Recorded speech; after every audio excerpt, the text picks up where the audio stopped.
രാധേ കൃഷ്ണ. എല്ലാവർക്കും സമർപ്പണത്തിലേക്ക് സ്വാഗതം.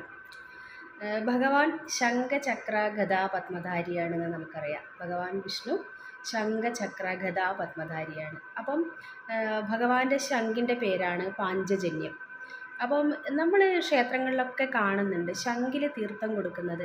പക്ഷേ നമ്മൾ വിചാരിക്കും പണ്ട് കാലത്ത് ദാരിദ്ര്യമൊക്കെ ഉണ്ടായിരുന്നത് കൊണ്ടായിരിക്കണം ശംഖിലൊക്കെ തീർത്ഥം കൊടുക്കുന്നത്, പാത്രം വാങ്ങാനുള്ള കഴിവൊന്നും ഇല്ലാത്തത് കൊണ്ടാണെന്ന്. പക്ഷേ അതൊന്നും അല്ല സത്യം. അതുകൊണ്ട് തന്നെ പിൽക്കാലത്ത് ശംഖ് സ്വർണ്ണത്തിലൊക്കെ ഓരോ ക്ഷേത്രങ്ങളിലുണ്ടായിരുന്നു, അവരുടെ പ്രൗഢിയും ഗാംഭീര്യമൊക്കെ കാണിക്കാൻ വേണ്ടിയിട്ട്.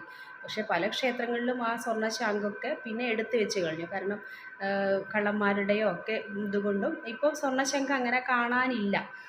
പക്ഷേ സത്യത്തിൽ നമ്മളെ ശരിയായ ശംഖ്, ഭഗവാന്റെ പാഞ്ചജന്യം എന്ന് പറയുന്നത് തന്നെ മംഗളധ്വനി മുഴക്കുന്ന അത്രയും ഈ പ്രപഞ്ചത്തിൻ്റെ തന്നെ നാദമായിട്ടുള്ള ആ ഒരു ശംഖ് നാദം എന്ന് പറയുമ്പോൾ നമുക്കൊരു വല്ലാത്തൊരു അവസ്ഥയിലേക്കാണ് നമ്മളെ കൊണ്ട് ചെന്നെത്തിക്കുക. ഈ ശംഖിൽ നമുക്ക് തീർത്ഥം കിട്ടുമ്പം നമുക്ക് ഉണ്ടാകുന്ന ഒരവസ്ഥ എന്ന് പറഞ്ഞു കഴിഞ്ഞാൽ, ശംഖ് കുറേ സമയം ഒരു മൺകലത്തിൽ ഒരു ശംഖ് മുക്കി വെച്ചാൽ ആ ജലം അത്രയും ശുദ്ധീകരിക്കപ്പെടുന്നു. 1 മണിക്കൂറോളം ശംഖിൽ വെച്ച ആ ഒരു തീർത്ഥം നമ്മൾ കഴിക്കുമ്പോൾ, നമുക്ക് സേവിക്കുന്ന സമയത്ത് നമുക്ക് ബ്ലഡ് ക്യാൻസറും അത്രയും രക്തശുദ്ധീകരണം നടക്കുമെന്നാണ് പറയുന്നത്. അപ്പോൾ ഇത്രയും കഴിവുള്ള, അത്രയും സയൻറ്റിഫിക്കലി പറഞ്ഞാൽ ഇത്രയും നല്ലൊരു സംഗതിയാണ് ആ ഒരു ശംഖിലുള്ള തീർത്ഥം നമ്മൾ സേവിക്കുക എന്ന് പറയുന്നത്. പിന്നെ ശംഖനാദം അത്രയും പുണ്യമായത്. അപ്പം എങ്ങനെയായിരിക്കും ആ പാഞ്ചജന്യം, ഭഗവാന്റെ തന്നെ കയ്യിലുള്ള ആയുധമായ ആ പാഞ്ചജന്യം ശംഖ് എങ്ങനെയായിരിക്കും ഭഗവാന് കിട്ടിയെന്ന് പറഞ്ഞാൽ, ഭഗവാൻ സാന്ദീപനി മഹർഷിയുടെ ആശ്രമത്തിലാണ് ബലരാമനും ശ്രീകൃഷ്ണനും പഠിക്കാൻ പോയത്.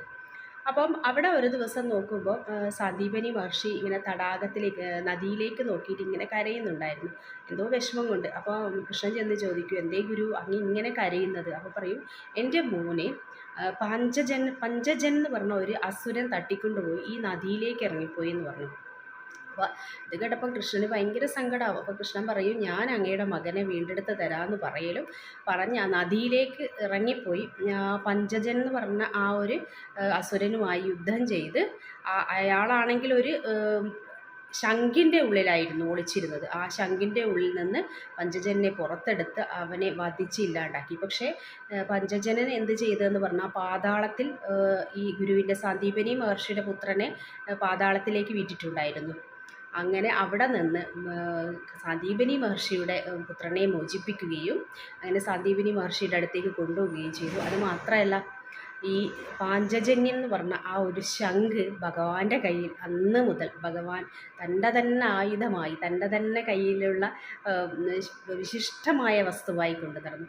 ആ പാഞ്ചജന്യം എന്ന് പറഞ്ഞ ശംഖ് നമ്മളെ ഒന്ന് സ്പർശിക്കുന്ന മാത്രമേ നമ്മൾ തന്നെ അത്രയും ഒരു വല്ലാത്ത ഭഗവാനോട് ലയിക്കുന്ന ആ ഒരു അവസ്ഥയിലേക്ക് എത്തിച്ചേരുന്നാണ് പറയപ്പെടുന്നത്. അപ്പം ഇതാണ് ഭഗവാന്റെ ആയുധങ്ങൾ എന്ന് പറഞ്ഞു കഴിഞ്ഞാൽ, ശംഖും ചക്രവും ഒക്കെ എന്ന് പറഞ്ഞാൽ നമുക്കറിയാം സുദർശനത്തിൻ്റെ അവതാരമാണ് ശത്രുഘ്നൊക്കെ നമ്മൾ കേട്ടിട്ടുണ്ട്. അപ്പം ശരിക്കും ഭഗവാന്റെ ഓരോന്നും ശംഖും ചക്രവും ഗദവും പത്മവും ഒക്കെ തന്നെ നമ്മൾ അത്രയും വിശിഷ്യ. അപ്പോൾ ഇതിനൊക്കെ പിന്നിൽ ഓരോ കഥകളുണ്ട്. അപ്പം എല്ലാവർക്കും ഇഷ്ടമായിട്ടുണ്ടാവുമെന്ന് വിചാരിക്കുന്നു. സർവം രാധാകൃഷ്ണാർപ്പണമസ്തു. ജയ് ശ്രീ രാധേ രാധേ.